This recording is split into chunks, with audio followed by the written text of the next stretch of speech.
USA and everybody else. Right, and welcome to episode 11 of VAR and Espresso. And we are talking about some of the biggest shocks of the tournament so far. And one of which is, of course, Auckland City not only scoring for the first time, but getting a point in the tournament, which is huge. Another shock includes the fact that Benfica beat Bayern Munich to clinch top spot in Group C. And also, what we thought would be a tense, nervous affair for Chelsea ended up being a bit of a stroll in the sweaty park. But let's begin with my co-host, Leo. Good morning, or good afternoon, Leo. Yeah, good afternoon, Daniel. Shall we start with the Benfica-Bayern game? Because this was the one where had Benfica lost, that would have opened the door for Boca Juniors to qualify instead of them. And yet Benfica won. How did they do it? Yeah, honestly, it was a victory as surprising, but as it was logical for Benfica after watching the game. They took their chances. They showed impressive defensive solidity, in my opinion. Vincent Kompany had decided to carry out a wide-ranging review of his team, and it didn't really pay off, even if it was better in the second half with substitutions. I can think about, for example, Michael Olise, who proved to be a real threat when he entered the game. It was a good game, but we have to say that it was about 40 degrees. So the rhythm wasn't the quickest of the year, and it was logical. But what Benfica did needs to be underlined. Do you think it's entirely Benfica doing a good job? Because obviously Bayern had this far more of the ball, 73% possession by the end of the game. Also 13 shots to Benfica's 7, although they both had 4 on target. So Benfica's goal came in the 13th minute from a clinical counter-attack, of which there were a couple of those. But do you think this victory is as much as Benfica executing a good game plan as Bayern not taking their chances, because they did have chances? Yeah, I think the Benfica's plan was to let the ball to Bayern because they know they are superior. And of course, Trubin made a really good game. He made a lot of crucial saves. But the thing is that to defend that way demands a lot of concentration. They needed to be concentrated. It demands a lot of IQ. It demands a lot of physical resources because, as I said, it was super hot the weather was super hot. So maybe they didn't plan to suffer that much, but they did it good. So yeah. Absolutely. Talk about Trubin's. There were 3 big, significant saves, all in the second half. As we said at half time, Vincent Kompany introduced Harry Kane up front. I think originally it was Müller up front, which didn't really work. There wasn't much of a cutting edge for Bayern in the first half. But the second half, you assumed they were going to score because of how dominant they were and how bright a lot of their players actually looked, despite the heat. So Sané was played through on goal in the 60-something minute. I'm afraid I haven't got it written down. I wonder, something that the original Ronaldo used to do, which I always loved, which was the ability to go around the goalkeeper with ease. Now, obviously, goalkeepers are coached in a certain way, which perhaps prevents that. Do you think strikers are coached not to take the ball around the goalkeeper anymore? Because Sané, he had 2 huge chances, and considering he's one of the fastest players on the pitch with great agility and good ball control, you think that one of those he could have just gone around the goalkeeper, but both of them he got efforts on target, although the second one not a particularly good one. Do you think he would have been better going around the goalkeeper, or do you think that sort of thing isn't actually much of the game anymore?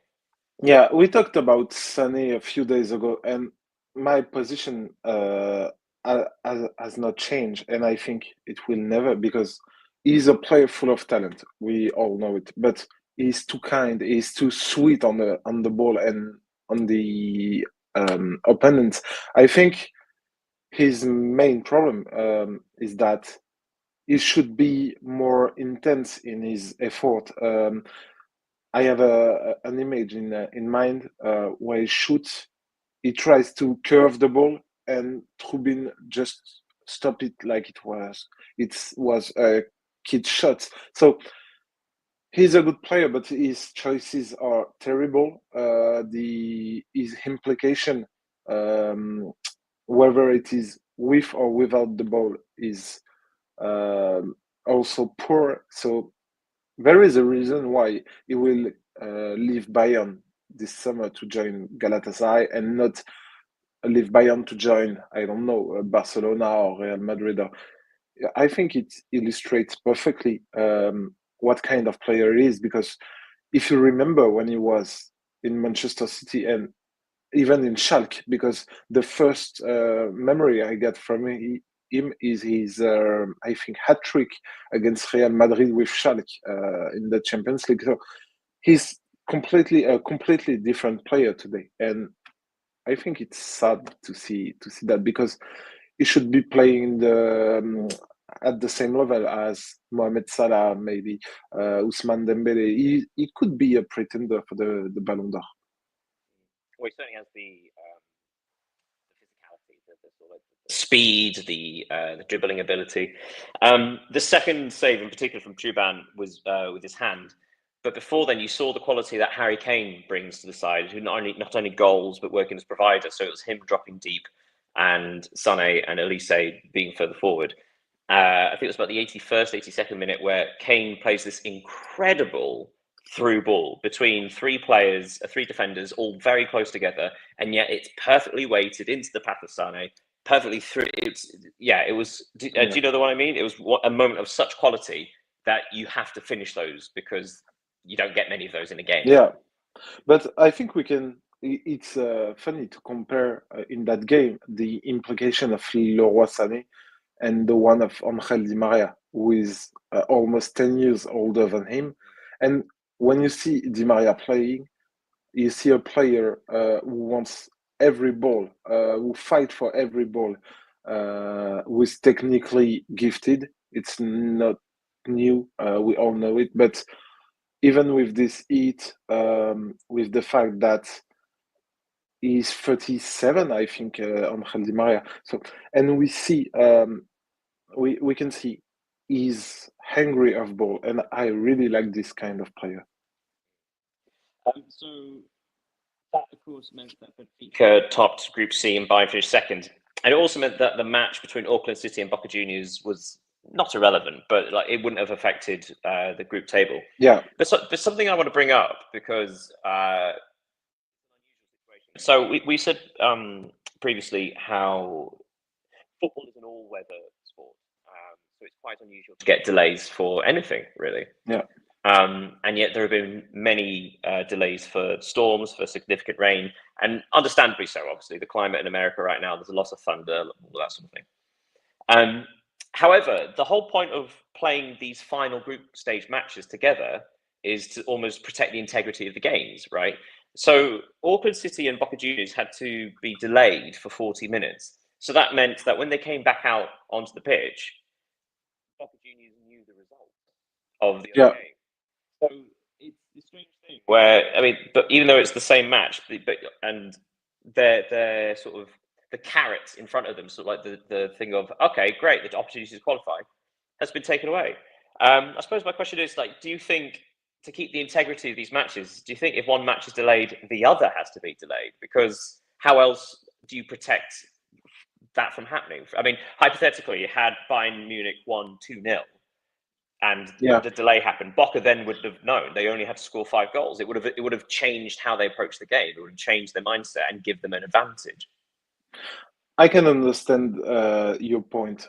Mine is, if you want to respect the game and maybe delayed the other one, we have to think that a long break can have consequences on the players'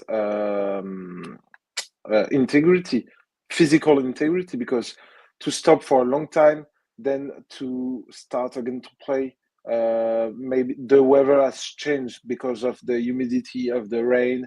I think we have to make a choice between the integrity of the players or the equity of the games. And it's a tough question, and no one has the real truth because I don't think it exists. But yeah, it's interesting to talk about that. I think you're pointing out something is that now it's too late to make major changes to the infrastructures for the next World Cup. The thing FIFA can think, and I hope they will do, um, it's to schedule the games at times where the sun isn't at its zenith, because when they play at noon or at 3 in the afternoon, it's they can't. I don't know how they can do it, because I know for the broadcasters and everything, they try to adapt their schedule to European football because we are the viewers and everything. But they need to find something to change and to protect the players. I mean, in some ways, it's good that because obviously in the group stage when they were doing 3 time slots, Yeah, yeah, that was an issue when it was the midday kickoff, particularly. Yeah, but like I say, midday, 3 o'clock, because obviously there are two kickoffs at 3 o'clock currently, and 2 in the evening. Yeah, and it does make you think about the fact that, say for example, with the Qatar World Cup in 20, obviously they shifted to a December, a winter time, a European winter time tournament, much to the rage and fury of all obviously European fans because it had never been done before and it's yeah, madness. But of course, that's to protect the players because obviously originally it was sold to us that all the stadiums would have air conditioning, it would be fine. And once that was obvious that it wasn't going to work, then it was okay. We have to move it to winter, yeah, and then we did it. And actually, yes, it sort of it disrupted the European calendar, but it was fine for all the players that didn't go to the World Cup. They got a nice 6 week break, and yeah, that was beneficial.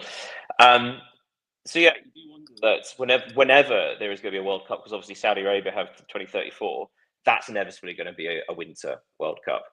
But do you know what is funny? Is that they moved the Africa Cup of Nations to winter because to play this competition, and now in Morocco, it's the temperature are fresher than in the US. So Yeah, it is interesting. And also, it's different climates, right? So we're not just talking yeah, about hot or cold. We're talking about humidity and storms yeah, and tropical. Yeah. Okay, so yeah, let's talk about Auckland City and Boca Juniors because I mean, in the whole game, I'll give you some stats. Boca Juniors had 74% possession, as you would expect. They had 41 shots, yeah, and only 10 on target. So obviously, the aggressors throughout the vast majority of the match, very much on top, very much the dominant team. However, it was only 1-0 at half time, and it was a known goal. A shot that came off the post and hit the goalkeeper. Garrow was it? Hit him on the back and went in, which is slightly unfortunate. But then at that point, in the first half, I think Boca had 3 shots that hit the woodwork. So you could say it's unfortunate that the keeper conceded a known goal, but Boca yeah, sort of earned that luck. yeah. And I have a question for you. Do you think we can talk about one of the greatest performances of the last few years? Because to recall, Auckland City is a semi-professional team against Boca Junior, who is a powerhouse, not only a South American powerhouse, but a global because of everything that is around this club. Yes, it's so I would compare it. So they're getting a lot of comparisons in regards to like where they rank in the world of club football, and they were ranked alongside a lot of sort of English non-league teams. who are also semi-professional or whatever. The thing is, every single year in the English FA Cup, our major cup competition, there are these shocks every single year. These huge teams like Arsenal, Manchester City, or whatever. They do lose to smaller clubs, and you get it up and down the pyramid, right? So you get not necessarily just Premier League teams, but say teams in the tier below the Championship get knocked out by a team 2 whole divisions lower than them. So like the FA Cup is filled with these real David and Goliath cup sets, they've been called now. So actually in England we're sort of used to it because basically it happens every year. Last year in particular was very fun. And you had some huge teams losing very, very small teams, including non-league, so sort of the 5th division of English football. So we're sort of more used to that. I think you saw it in the French Cup this year, like teams like Dunkirk. You saw it in Germany as well with Paderborn getting to the final. Dunkirk is a 2nd-tier division, so it's an upset. It's a surprise, but it's not like it's not comparable. We're talking about say someone in the 3rd or 4th. If Bordeaux got to the final, is that sort of thing?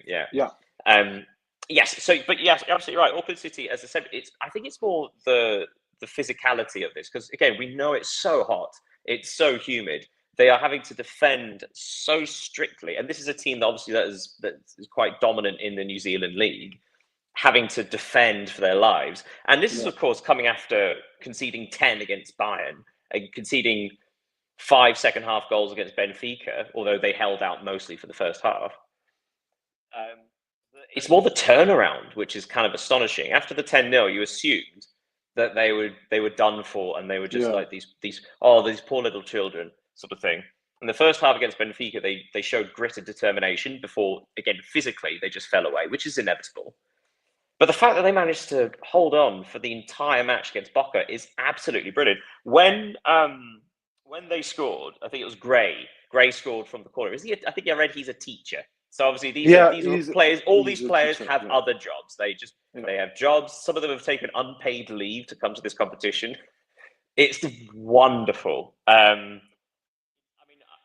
part of me wanted to talk about actually how borderline embarrassing this is for Boca because they had the opportunity to, arrive on the world stage and show everyone else just what they are in Argentina, this huge Argentinian club. Yeah. And yet they've been held by the smallest club to ever reach the Club World Cup. And again, there's part of me that thinks, Boca sort of really dropped the ball. But actually, all credit to Auckland City. They did everything they possibly could. Their left back, Lagos, had the game of his life. He got the assist for the goal, but also just defensively, he was, all plaudits. They were fantastic and good for them. And what a wonderful thing to shut people up, like saying that they shouldn't be here at the tournament. We described something similar in one of the first episodes of this.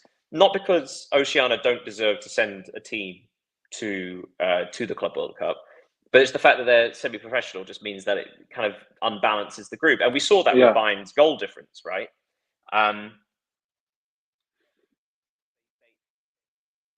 They stood up and were counted for. And that's a wonderful thing for any future tournaments, any other minnows that come in, the possibility and the opportunity to show yourself on the world stage.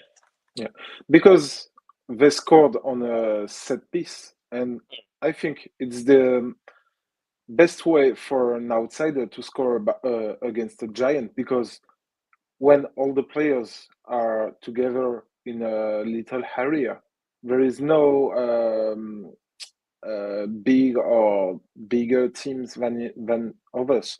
It's just determination. It's just it's okay. We can talk about technical ability to put the ball in the box, but then when the ball is in the box, it's just a draw between players. And it's a good story because they only had 3 chances yesterday. They shot on target twice and they scored 1. And if you compare it to Boca, as you said, they took 41 shots, but only hit the target 10 times, and even their It worked 3 times. yeah, 3 times, yeah, and even their goal wasn't on own goal. Well, that's so right. Auckland City actually scored twice. I forgot to say that. Auckland scored twice. Just yeah, one was in the wrong net. yeah, yeah. So yeah, I think it's the greatest story of this tournament so far, and I think it will stay like that until the end because they were the biggest outsiders. Yeah. And actually, I did look going into the last rounds of fixtures in all the groups. I think it was 6 clubs were on 0 points. Yeah, Seattle obviously, why am I saying like that? Seattle finished on 0, but of course they had a very hard group. That's yeah, again, no disrespect to Seattle, but the fact that Auckland City are going to end on a point is huge. They're not going to be part of this 0 point club. And apart from anything else, prize money. So obviously, every single club that comes to the Club World Cup, I think are guaranteed somewhere between $3 and $4 million just for being part of the tournament. And obviously, but then every game you win, it's 2 point something million for a victory, and I think it's something like 800,000 to $1 million for a draw. So the money that Auckland City already will receive for just participating in this tournament, yeah, it's incredible. the fact that they got a point actually hugely helps them. That's not an insignificant amount of money for a club like that. Yeah. And you were talking about Seattle being in a really difficult group, and it's true.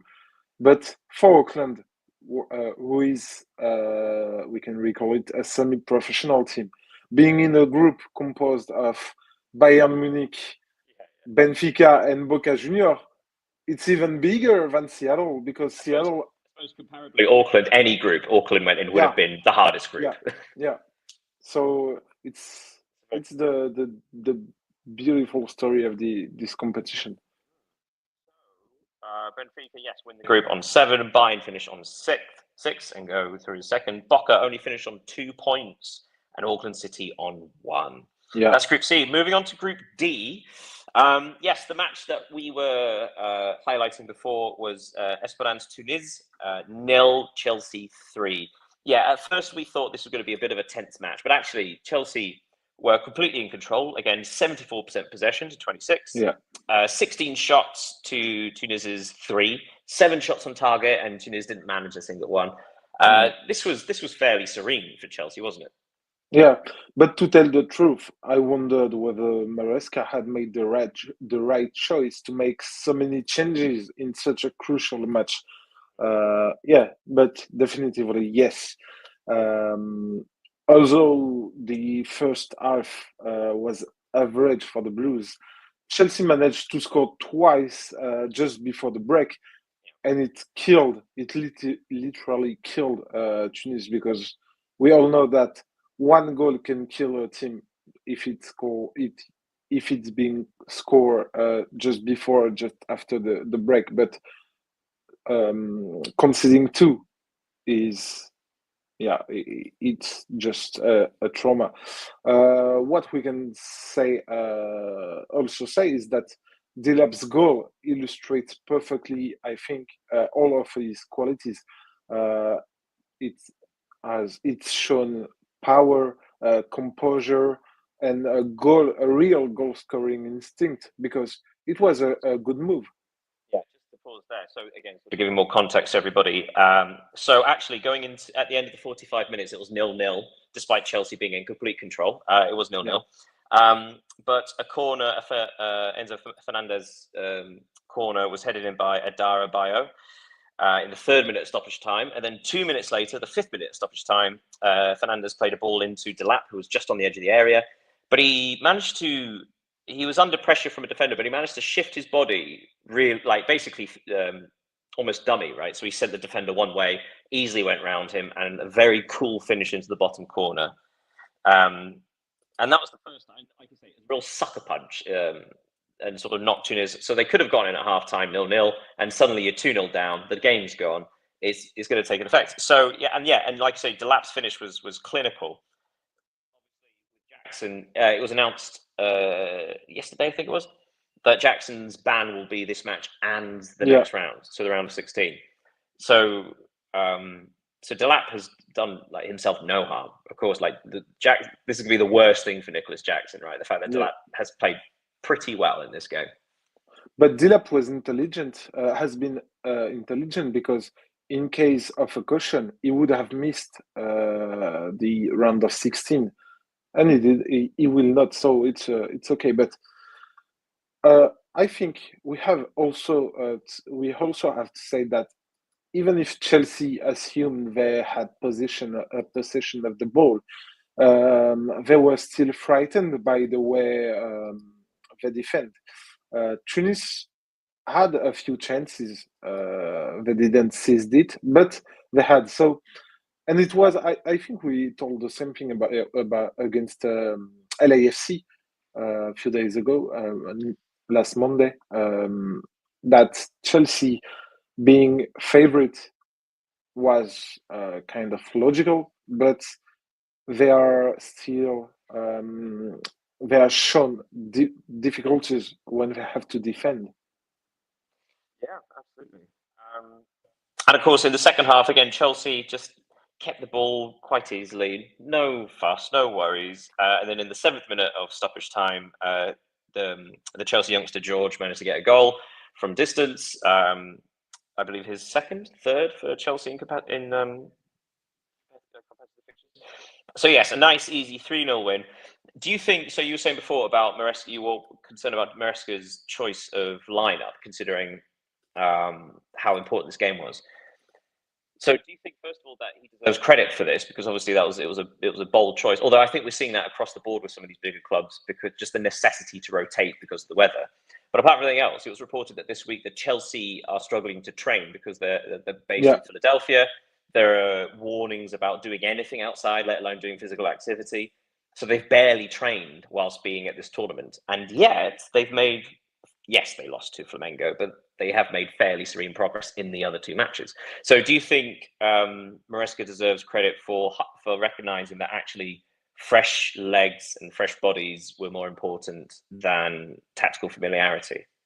Yeah, I think he does because at the end of the game he said that his starters were suffering heat, as you said, and they were really tired of everything about climate and everything.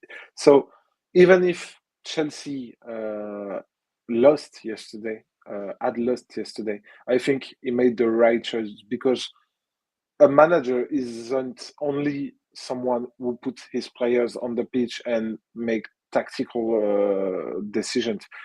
He also had to take care of his players.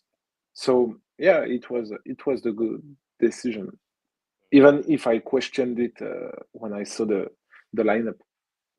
Absolutely. And what I mean, I think we've also seen in this tournament before that when there has been significant rotation, it hasn't always worked. But I suppose the difference is that was the second game as opposed to the final one. Okay, and the last match in Group D was LAFC 1, Flamengo 1. Considering this was a dead rubber, it's the first dead rubber of the tournament. Yeah. LAFC gave it a go at points. Obviously, they had to defend for significant periods of time, but they did go forward. They only had one shot on target, which was an excellent pass and move. It did take to the 84th minute before we had a goal. However, I will say that LAFC hit the woodwork. Flamengo hit the woodwork twice, I think. So it wasn't as if it was a dull 0-0. It was just, just nothing had quite broken through yet. And in the 84th minute, Bouanga, who has looked really lively this tournament, it was like this big long pass from the halfway line, sort of looped in from the right, beautiful curveball in and behind, and his pace and then the composure to finish the ball under the goalkeeper. Yeah. Do you think that LAFC deserve that? Because obviously it's not been a great tournament for them, but it's not as if they've done anything wrong. It's just they've not quite had that spark. Yeah. To me, it was a match that justified both teams' places. Flamengo dominated, LAFC were dominated and tried to counter attack. And with LAFC's late goal, now only Al Ain, who will face Wydad, remain without a goal. So it's interesting. And the thing I've noted on that game, it's that teams hit the goal post at 5 times, four for Flamengo and one for LAFC. It's incredible. It's a couple. Yeah, It's and we saw kind of that a lot with incredible. the Boca game as well, actually, didn't we? Yeah, yeah. You were right, but Here's us talking about the humidity and the ball. It's a new ball. It must be that. Yeah, yeah, just luck, and isn't it? yeah, and I read something this morning that made a point with which I agree because now Flamengo will face Bayern in the round of 16, and in a game that Flamengo quite dominated yesterday, the Arrascaeta shone. He hit the post. He proved to be dangerous. He's the technical leader of the team. But what about the match against Bayern? Because will Luis Felipe change his midfield to add something, a player more physical? Because I think Bayern will have the ball against Flamengo. So Yeah, what will absolutely. be his... But I think one thing to look out for is including having that physical player, but not necessarily sort of replacing someone else in midfield. It might be somewhere else, like adding an extra defender. Yeah, One of my favorite match I went to live last year was the semi-final, second leg of the Carabao Cup, Arsenal versus Newcastle United. I'm a Newcastle fan. And Eddie Howe set Newcastle up in a 5-4-1. And obviously everybody's a bit confused because he doesn't really play like that. And it was a bit strange. But it quickly turned out that that's not actually how he lined up at all. And what was happening was that one of the centre backs was just man marking Declan Rice. So okay. suddenly, he would be charging up the field, just marking him out the game, and it stopped basically Arsenal building up from the back. And it worked. It actually led to Newcastle's second goal because he tackled him 20 odd yards from Arsenal's goal. So similarly, against Bayern, you know that Harry Kane is going to be dropping in. He's the link man. So having an extra body, just an extra defensive body to basically cut off the creativity of Harry Kane, is an essential tactic, because if you let Harry Kane have time and space, he will pick a pass or he will pick a shot. And because of the quality, they will probably be good passes and good shots. So yeah, so that I think that maybe, as opposed to just including an extra, replacing a creative midfielder with a defensive midfielder, it may well be someone specifically to deal with Harry Kane because he's such a unique player. Yeah, but there is a Harry Kane, and I think there is the best player since the start of the tournament, which is Michael Olise for Bayern Munich. So the the question to Luis Felipe will have to make choices to try to, I don't know, to defend against this kind of adversity. That's fair, but I would say that Michael Olise did struggle against Benfica. I mean, partly because his natural game is to cut inside, but obviously Yeah, Benfica had gotten so narrow defensively that it does sort of nullify elements of his game. Now, obviously, he still has an incredible amount of skill and technique and speed, yeah, so he can shoot from outside the box. He can pick out these crosses. There was one cross of his that really should have ended in a goal, actually. But yes, it does feel like, actually, if Flamengo managed to set up defensively, I suppose my point is, what we have seen more often than not in this tournament is the team with more possession and the dominant stats are not necessarily winning the game. yeah, It's a common theme that actually the teams that are counterattacking are doing pretty well. And that can't just be a coincidence. It might have something to do with the weather. It might have something to do with anything. But yeah, yeah. I always say, like, the goal, Flamengo's goal against LAFC, only 2 minutes after LAFC opened the goal, scoring. Wallace Jan, another assist for Jorginho. Received the ball just outside the box, but then I don't know if you saw, but he sort of skipped away from one player, but then Juninho, the striker, sort of did one of those runs to the side, which pulled away a yeah, defender, which left the space for yeah. He Wallace Jan to run creates a into. space. Yeah, Yeah, and it was a very clever, selfless run from the striker, which opened the space. It's a very good finish. But yeah, really fun, and also great that the Flamengo, not only the club Flamengo in the next round, but also the Flamengo fans. That's terrific. So yeah, Group D ended up with Flamengo top with 7 points, Chelsea second with 6 points, Esperance Tunis with 3, and LAFC with 1. So that does mean, looking at the round of 16, in the top half of the table, Palmeiras will play Botafogo, and Benfica will play Chelsea, and obviously the winner of those two games will play each other. Then the bottom half of the draw, Paris Saint-Germain will play Inter Miami, Flamengo will play Bayern Munich, and the winner of those games will play each other. So one thing we are seeing, I was going to say, before we get into the next round of fixtures, the importance of in Group E, which is River Plate, Inter, Monterrey, you are Reds currently, so that's the order in Group E. The importance of winning that group as opposed to finishing second, because winning that group would mean that you are in the top half of the draw, which is currently Palmeiras, Botafogo, Benfica, and Chelsea. Yeah. And in the bottom half, you have Paris Saint-Germain, Bayern Munich, Flamengo, and Inter Miami. So it does currently seem like the top half of the draw is slightly easier than the bottom half of the draw. I say easier because obviously there have been shocks already, right? Palmeiras and Botafogo are there by right. So they are good teams. It's just not quite as imposing as, say, like we were expecting Atletico Madrid. Yeah, European giants. Yeah. So yes, so the importance of Group E, whoever wins Group E, whether it's River, Inter, winning the group, it also means you'll play the runners-up of Group F in the next round, which would be Borussia, Fluminense, Borussia Dortmund, Mamelodi Sundowns, or I think it was so winning the group is essential for Group E, and actually G, which is Juventus and Man City, but we'll get onto that tomorrow. But yes, top half of the group of the draw, bottom half of the draw, essential. And would you like to look at the fixtures for tomorrow? Yeah, we can. So the first ones, and I don't know why they do this.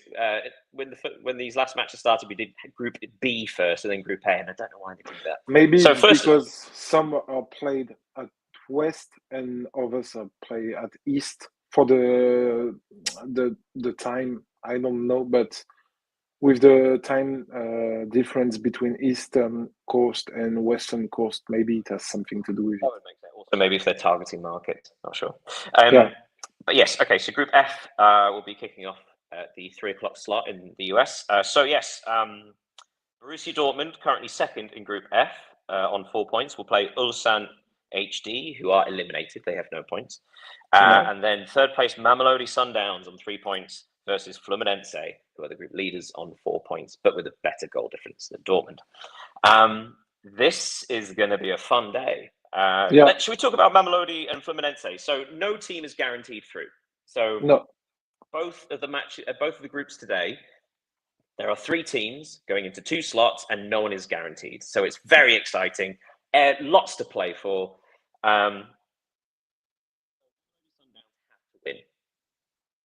But we also know that Mamelodi Sundowns can score.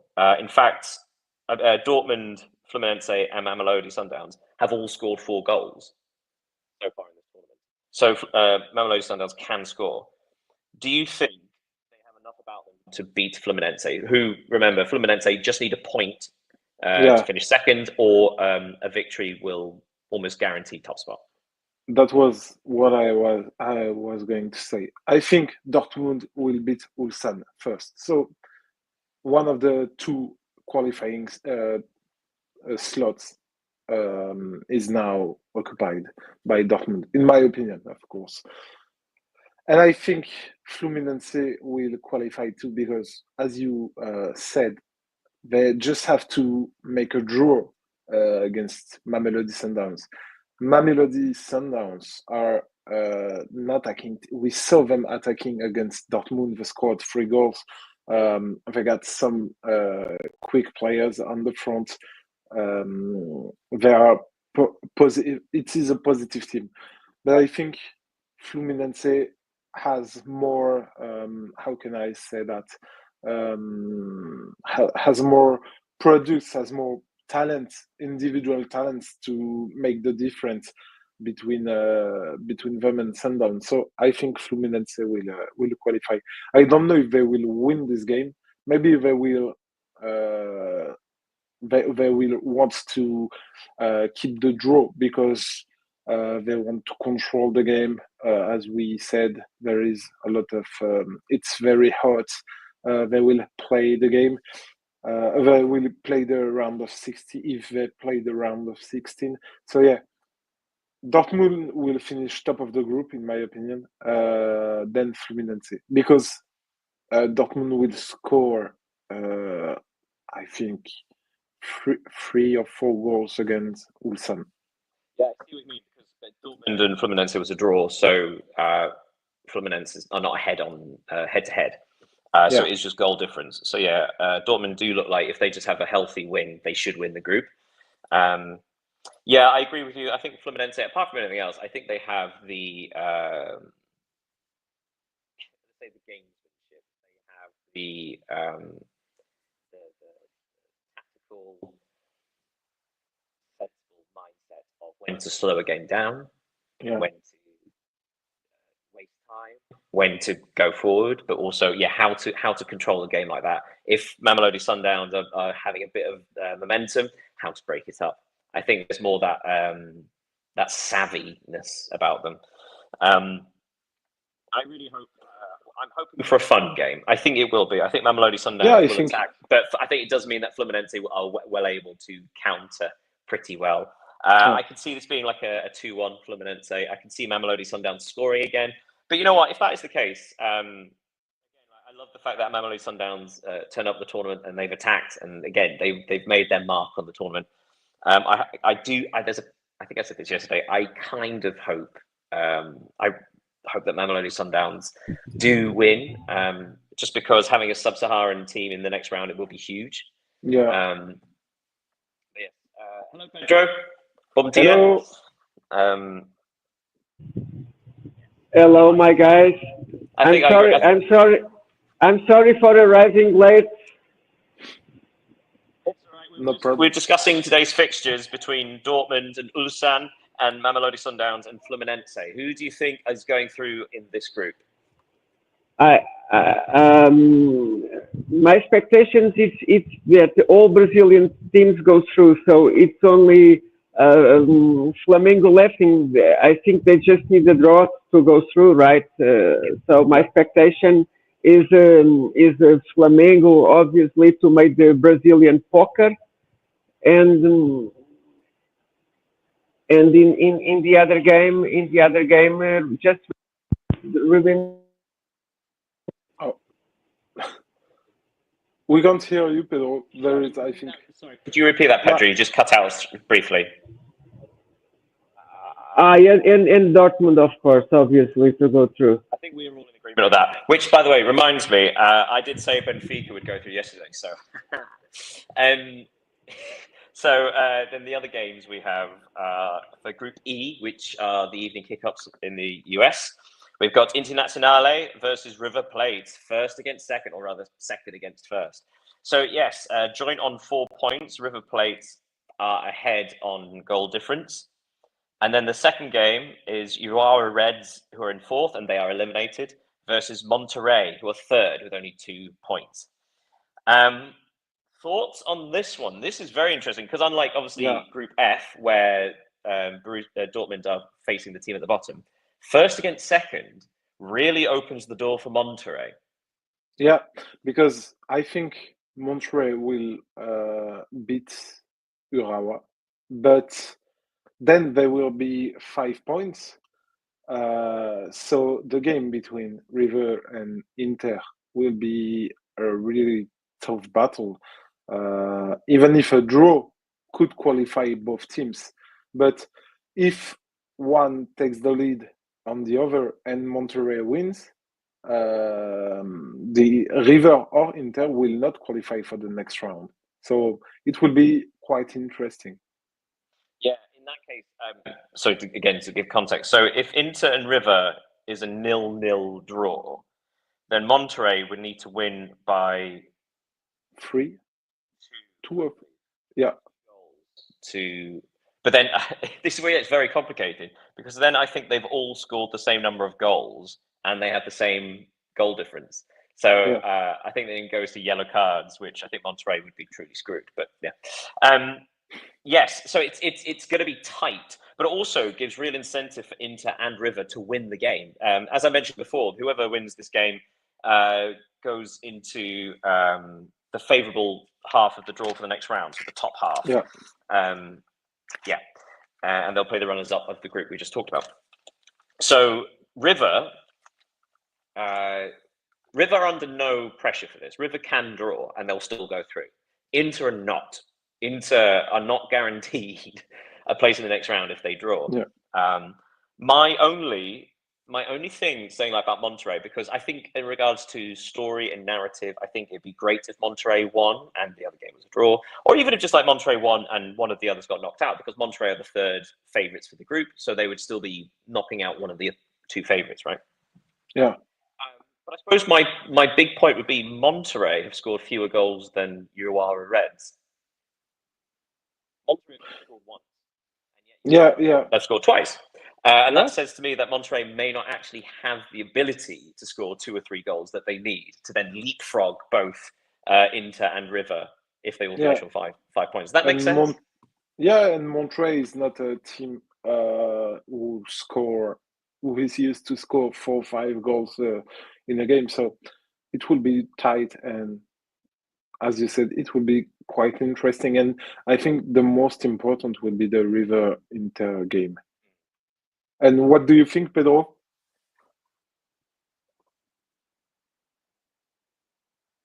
Pedro, any thoughts on Group E?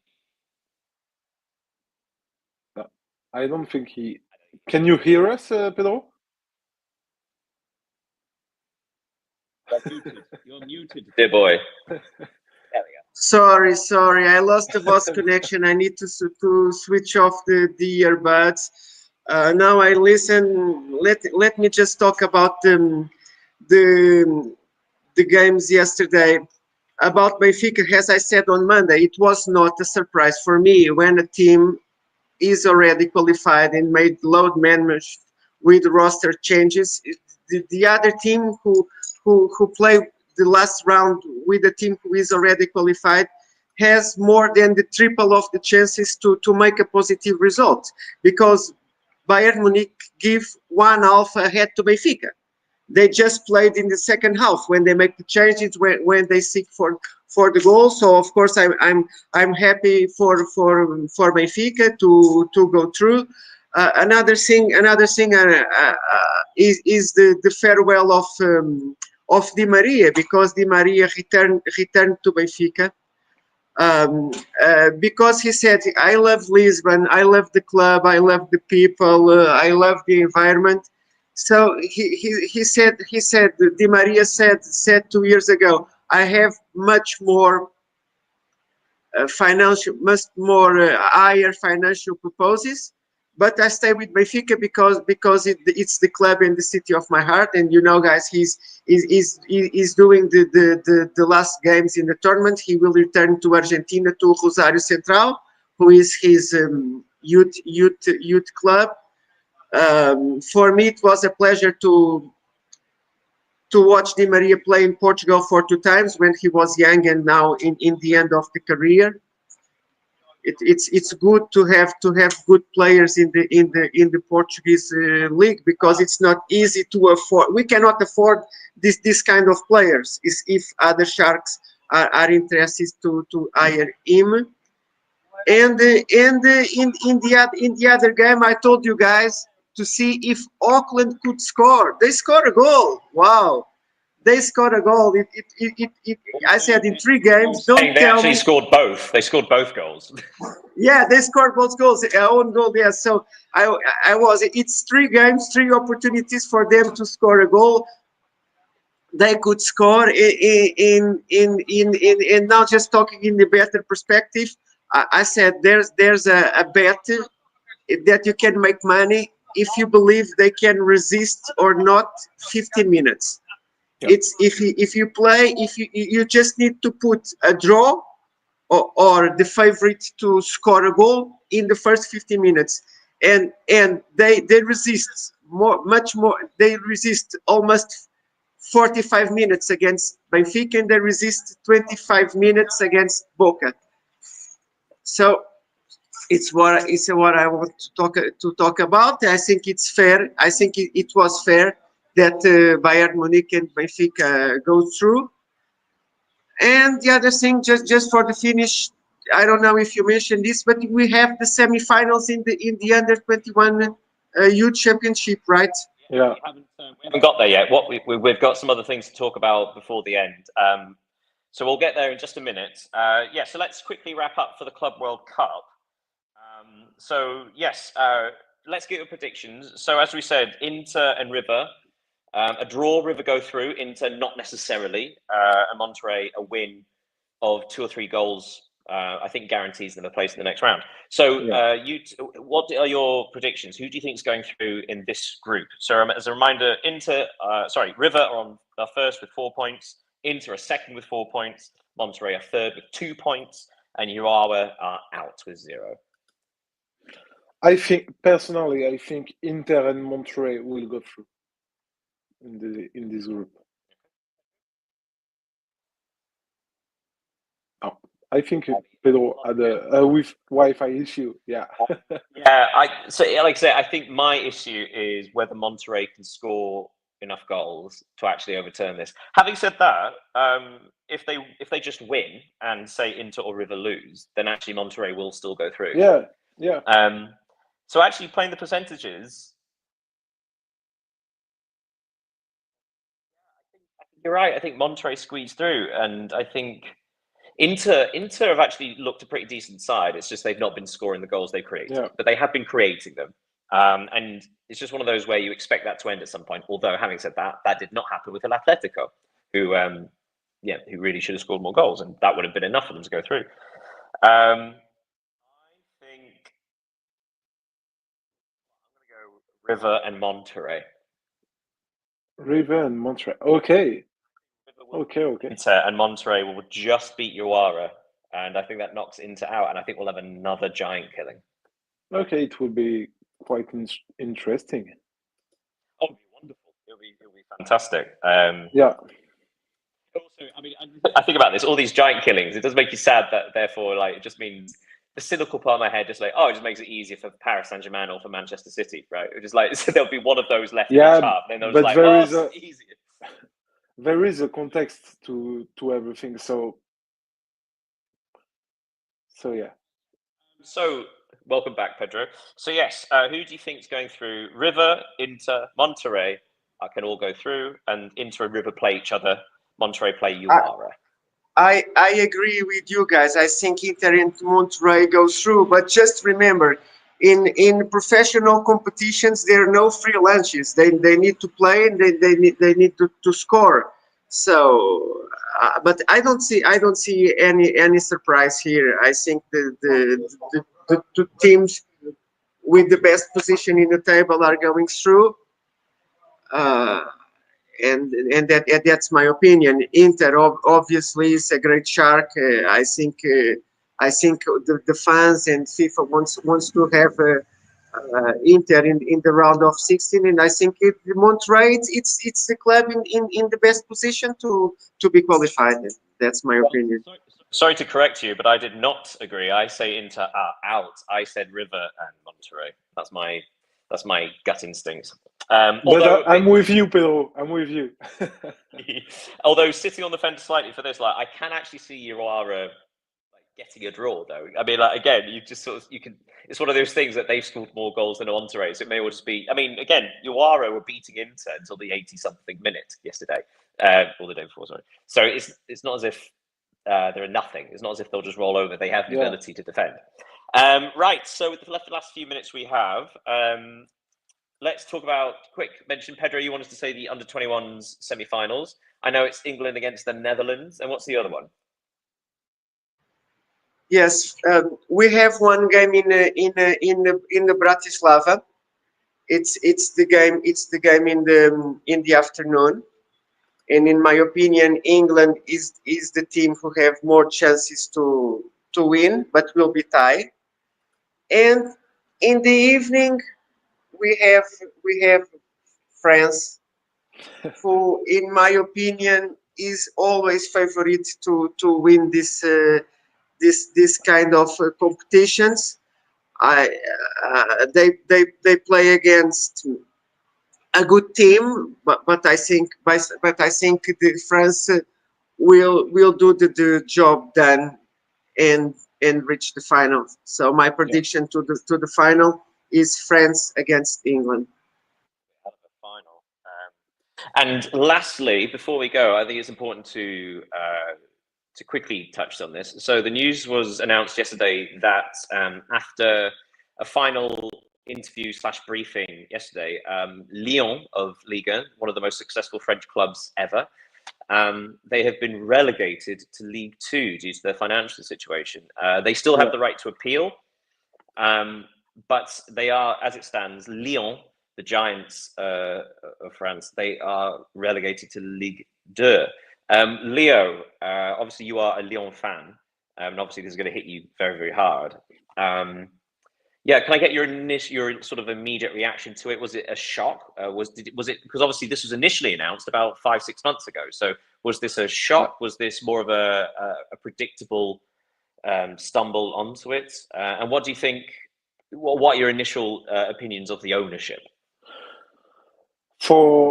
To be honest, it has been several months now since the threat of relegation hung over Lyon last winter, to be precise, because the DNCG. So just to clarify, sorry, with the financial police of French football. They threatened administrative demotion to the second division because of a debt of 2,000 million euros. So it was incredible. Almost 200, sorry, 200 million euros. And John Textor, who is the owner of Lyon, and also the owner of Molenbeek in Belgium, it's not Molenbeek anymore. It's Racing Brussels or something like that. And of course, Botafogo. Botafogo, yeah, he's and 90%. Until yesterday or the day before, the minority owner of Crystal Palace, although he's just sold his shares. Yeah. Yes, but like also, what was concerning, because when initially Lyon had the threat of relegation all those months ago, John Textor's reaction was to say, well, I am paraphrasing, but along the lines of, well, he could sell one or two players from Botafogo who had just won the Copa de Libertadores, and then use that money to benefit Lyon. And then obviously the French financial police therefore pointed out that you can't do that. That's illegal.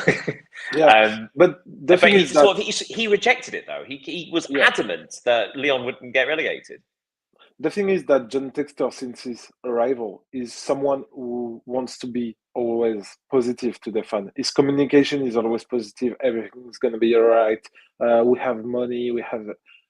But the thing is that you can't play like that with a club, because when he was in front of the NCG last winter, he promised that money will be in the Lyon account by the summer to be okay. But yesterday, following the first reports, he said that Botafogo will sell players. So we talk about Jair Cunha, Igor Jesus, and the third one, I forgot the name, who are expected to go to Nottingham Forest. But the NCG said to him that you can't say that it's potential because you don't have the money. Nottingham hasn't acquired the players. And then he said, yeah, but now I sold Crystal Palace, but Premier League and Women's Super League hadn't approved this sell yet. And it's not before 2 or 3 months. I think they will do it. He sold Cherki. Yes. Yeah, he sold Cherki, but it's too late now. It's only 40 million euros. So now he has 7 days to make appeal. He will have 7 days when he will receive the official notification. But so yeah, the club is going to League Two if the appeal doesn't work, and worse because we have the everything around the club is too big to be in League Two. So if Lyon is going to play in the League Two, they finally will not. They will, I think, they will be relegated like Bordeaux was a few years ago, because it's impossible to hold with the stadium. With the Lyon is too big to play in League Two, just because of everything around. It's terrifying for a lot of French football. Lyon weren't the only club under investigation. And of course, until Ligue 1 gets their television rights sorted out and have that consistent income, there's a lot of insecurity with French ownerships and things like that. And like I say, Bordeaux were relegated 4 divisions, weren't they? They had their professional license taken away. Yeah, they are playing in the 4th division, actually. They have not been promoted this season. Andy Carroll used to play in Bordeaux because now he left. He just left. He made a good impression. I didn't watch Bordeaux game because of everything else, but when every time I saw someone scored in Bordeaux, it was kind of always him. It was often Andy Carroll. And Bordeaux now plays in 4th tier of French football. So they are like Auckland City, they are semi-professional, because in France, to be considered professional, you have to be in 1st or 2nd division. Next year or in 2 years, the 3rd will be also professional, but not yet. Well, let's hope that Lyon get their situation sorted out.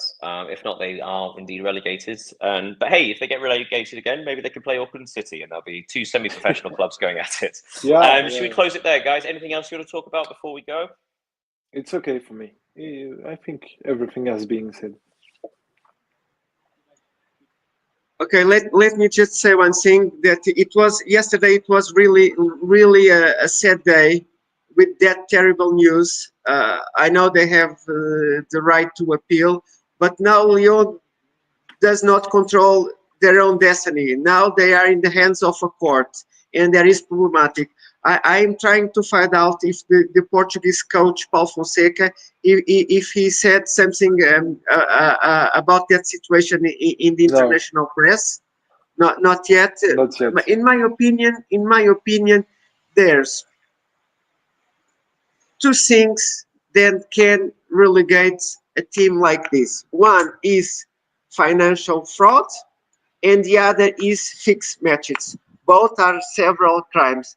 I think the other situations with the economic issues, I think the club needs to present a process of revitalization and then be approved, and they have their accounts controlled by a commission. They control the place they can hire, what they can sell. They control their balance, economic demonstrations, and we can solve. Because yes, Bordeaux now it's in the 4th division, right? Yeah. A biggest club. I know one of my youth childs was Shalana. Shalana, a great player, already passed away, played in Bordeaux. Bordeaux, are in my memories. I don't want that happens with Lyon. No way, my guys. I hope they can find a solution. Let's see. And just to add something, last word, if Lyon being relegated in 7 days or in 8, when they will receive the notification, they could be excluded from the Europa League because they finished 6th last season in Liga, but UEFA doesn't want them to play if they can't have financial resources. Yeah. So it's a tricky situation. Yeah, it might be one of those. We should probably discuss that nearer the time once we cross that bridge, I guess, because there's a lot of possibilities and permutations. Yeah. But for now, that brings us to the end of VAR and Espresso. Thank you so much, everybody, for joining us. You're thank welcome. you, Pedro. Thank you, Leo. Everybody, please Thank make you, sure you Daniel. find us on the socials, do all the following, do all the subscribing, do all the watching. And we'll see you all tomorrow when we'll have another 4 teams in the round of 16. And then we can preview the last group matches of the Club World Cup. Yeah. Thanks, everyone, and have a nice day. Goodbye, Daniel. Goodbye, Pedro. Thanks for joining, and see you tomorrow. Bye, everybody.